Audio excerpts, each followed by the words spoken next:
intellectual disabilities are some of the most vulnerable members of our society.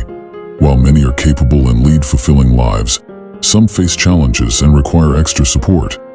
In an ideal society, these individuals would have dedicated mentors or guardians who genuinely care for their well-being and guide them through life's decisions. However, for Vera Jo Reigle from Findlay, Ohio, her reality was far from ideal. She faced extreme isolation as those closest to her were actually her abusers. Poverty, drug addiction, neglect, and abuse all contributed to a tragic and nightmarish existence for Vera Jo. Her death in 2011 shocked the community and sparked a crucial conversation about the need for better identification and support for individuals who may not be able to seek help alone. The victim. Vera Jo Reigle, born on July 11, 1986, had a difficult life. She was intellectually disabled and suffered from a hyperactivity disorder. At just 11 years old, her father began abusing her, and he was eventually sentenced to 20 years in prison. Despite her struggles, Vera Jo achieved a significant milestone in 2005 by earning her high school diploma. She was known as a gentle and reserved person who enjoyed singing and participating in Special Olympics events. A body was found. On March 27, 2011, around 2 a.m., a train operator noticed something on the tracks near the Blanchard River and Dr. Martin Luther King Jr. Bridge. Initially, he thought it might be a deer, but upon closer inspection, he saw that it was the lifeless body of a young woman. The train operator immediately called the police, and they identified the body as Vera Jo Reigle, who lived nearby. The killers. The news of Vera Jo's murder spread quickly throughout the area, causing a strong public reaction. Shortly after, a suspect was taken into custody. Within a day, authorities arrested 21-year-old Daniel Bixler from Tiffin and his 17-year-old girlfriend, Nicole Peters, from Fostoria, in connection with Vera's tragic passing. Additionally, Bixler had struggled with substance abuse, with multiple arrests for drug-related charges. Despite attempts at rehabilitation and multiple stints in prison, Bixler's violent and destructive tendencies persisted, ultimately leading to the senseless and tragic murder of Vera. Bixler and Peters were initially charged with aggravated murder, as detectives continued to investigate Vera Jo's death. It was discovered that she had been living with the Brooks family for the past 5 years, and had a 17-month-old daughter, Willadine, with Zach Brooks. Vera Jo was considered like a daughter by Zach's mother, Sherry Brooks, who said she was always willing to help out. Also residing in the home were Zach's brother Michael and his wife Shannon. A week before Vera Jo's death, Bixler and Peters had moved in. Bixler's presence was not a positive one, as he had been living a transient lifestyle and regularly used alcohol, ecstasy, cocaine, and marijuana. The rabbit hole is deeper than expected. Detectives discovered an unusual dynamic within the Brooks household. Sherry, the mother, was actually cousins with Bixler Sr., the father, but this did not stop them from having a child together named Scotty. The household was also plagued with a history of abuse, leading to the removal of Sherry's first 5 children, including Scotty, by Child Protective Services due to allegations of sexual abuse. During their investigation, detectives focused on establishing Vera Jo's last known movements and interviewed both the Brooks family and Vera Jo's own family. According to her sister Ashley, she had seen Vera Jo the day before she was found dead, sitting outside the Brooks home. Ashley recalled that she said, "I love you" to Vera Jo, and for the first time ever, Vera Jo responded with the same words. Zach and Sherry claimed that Vera Jo left their home on the night of the murder with a new boyfriend, but when pressed for more details, all they could reveal was that he was black. However, further investigation uncovered a disturbing truth. Due to Vera Jo's intellectual disabilities, she struggled to form relationships. At the age of 19, she began grooming 13-year-old Zach Brooks, unaware of the inappropriate nature of their relationship. When Vera Jo's mother and stepfather relocated, Sherry offered her a place to stay. 4 years later, Vera Jo and Zach had a child together, Willadine. The Brooks house. Sherry had a tendency to control her children's lives and not allow them to leave home. This was likely due to the fact that many of her children had been taken away from her in the past. Some members of the Brooks family even likened their dynamic to that of the infamous Manson family. There were heaps of trash and garbage bags piled up in the living room. The couch had a hole in it and was covered in filth. The carpet was thick with dirt and debris. In the kitchen, food was all over, and the sink was full of dirty dishes. The walls were covered in black grease and grime. The bathtub was filled with black mold. It was clear that the home was unfit for children. In the 2 years leading up to Vera Jo's murder, the police had received numerous calls to the family home for various issues such as harassment, threats, child abuse, neglect, and poor living conditions. On January 21st, Vera Jo's sister Ashley called the police to report that she was being held against her will and not allowed to see her baby. According to Ashley, their mother Cherry had only agreed to let Vera Jo live with them because she received disability checks for her. Officer Marcia Hill responded to the call and discovered that Cherry was Vera Jo's guardian and the recipient of her disability checks. It was also revealed that Vera Jo was routinely physically abused by her family, particularly Zach and Mother Cherry. Officer Hill noticed that Vera Jo had bruises and cuts on her face, as well as a broken nose. When questioned, Vera Jo claimed that her injuries were from an ex-boyfriend in Lima. However, the truth was that she had been so conditioned by the family's abuse that she accepted what she was told to say. Despite these red flags, Officer Hill did not pursue the matter further, and instead asked Vera Jo if she thought her living environment was safe and healthy. Vera Jo replied that she thought it was, despite the obvious hazards in the home. During the welfare check, Officer Hill also noted the filthy condition of the home. There was black mold in the bathtub, rotting food on a mattress, and even a pig confined to a closet. 3 days later, when police returned with a children's service worker, Officer Sean Nungester, they found cockroaches and a foul smell in the home. The report stated that the living room was filled with trash and garbage bags. The couch was covered in filth, and the kitchen was covered in dirty dishes and mold. It was clear that the home was not a suitable environment for children. 3 days later, authorities returned to the Brooks family home, accompanied by a children's service worker, Officer Sean Nungester. The initial report described the presence of cockroaches and a strong foul odor emanating from inside the house. The home was found to be extremely dirty and lacking basic cleaning supplies, such as a vacuum for the carpets. In addition to physical abuse from her family, Vera Jo was also being denied proper nutrition. The community demanded accountability. As the news of previous police calls became public knowledge, the community began to question why more had not been done to protect Vera Jo. Schools, social service agencies, healthcare providers, and law enforcement all have protocols in place for dealing with individuals with mental disabilities who may be at risk of several types of abuse. These systems are designed to ensure that vulnerable individuals do not slip through the cracks and are provided with the necessary protection and support. Despite multiple investigations, however, Vera Jo did not receive the protection she needed from the state. After Vera Jo's tragic death, her biological mother Verna returned to Findlay to make arrangements for her funeral. In the media, she revealed that the Brooks family had been making hurtful comments, accusing her of not loving her daughter and not wanting her.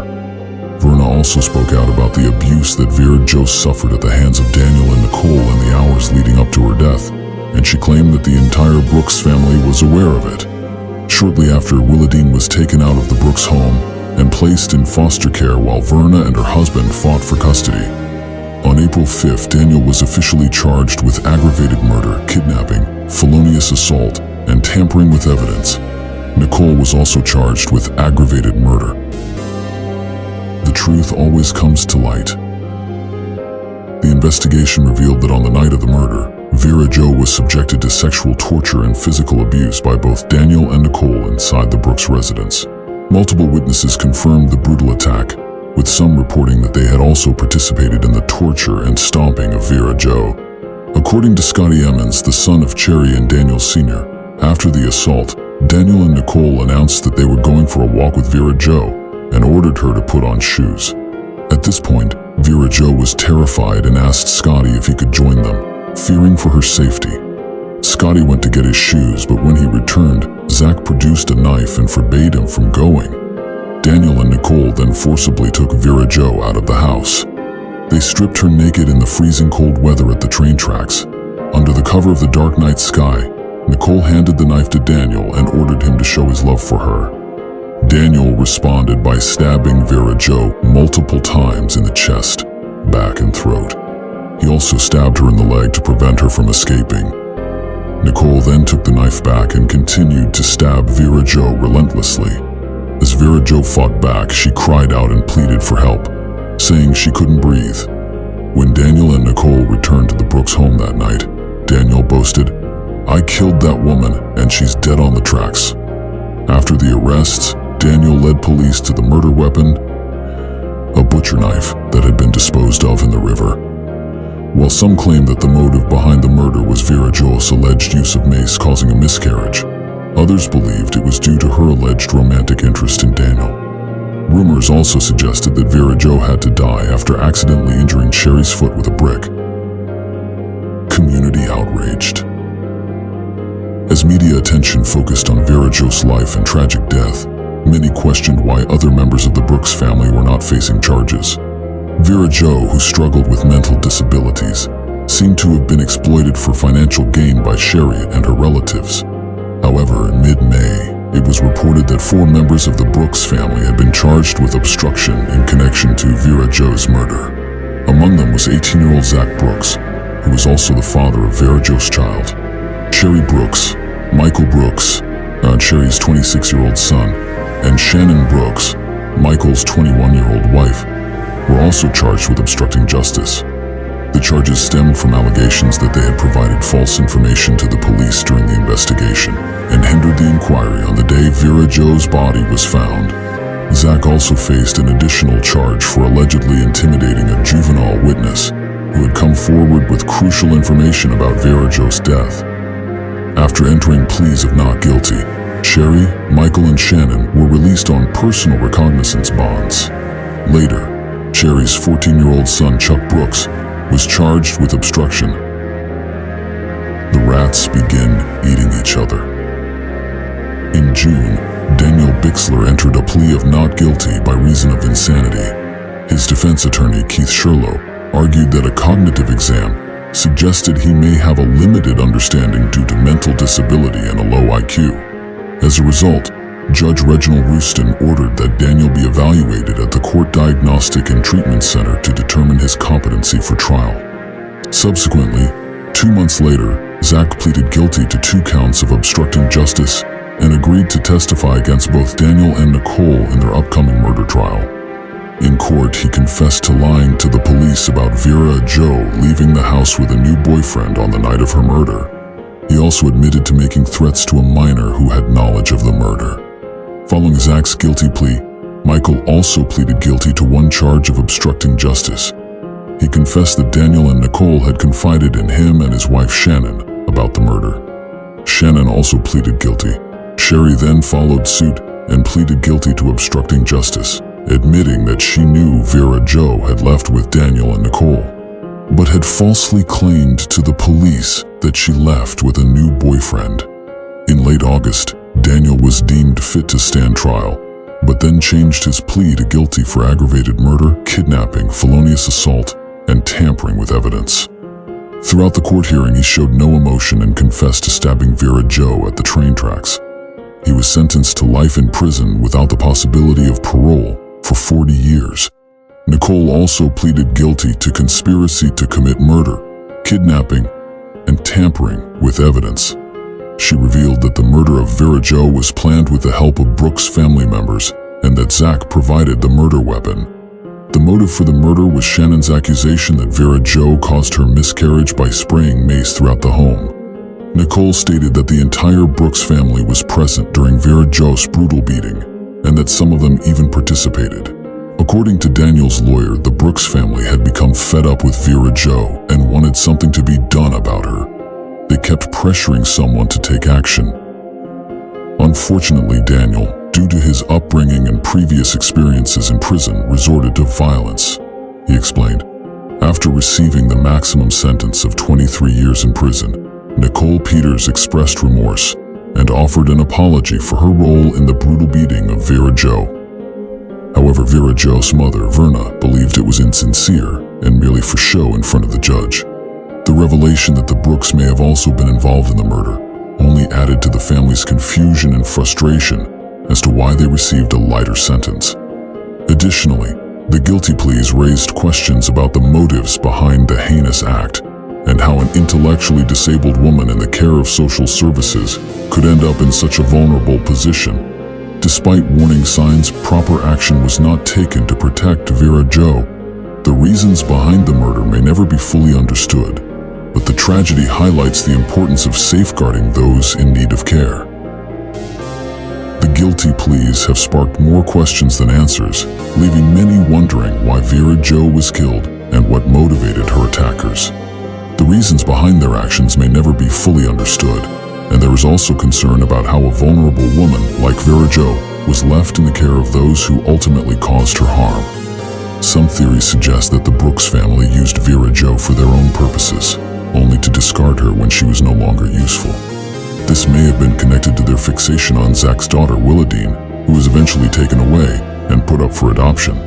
Despite these tragic events, there is some solace in the fact that Vera Jo now has a proper gravestone thanks to the generosity of a kind stranger who was moved by her story. While 2 of her attackers remain behind bars, the others involved in her murder are free, raising questions about the justice system and the protection of vulnerable individuals. Conclusion. I would like to take this time to pay my respects to Vera Jo and all the family members and community that were devastated by the loss of an innocent and kind young woman. You deserved better and are forever in our prayers. Remember, the saying, like father, like son, holds some truth in the world of crime. The environment in which a child grows up, the influence of family members, and the lack of proper parenting can all contribute to the cycle of criminal behavior. It is important to address these root causes and provide support and resources to at-risk children to break this cycle and prevent future generations from becoming involved in criminal activities. Thank you for watching, and please like and subscribe for more Killer Cliff Notes, and I'll see you in the next one.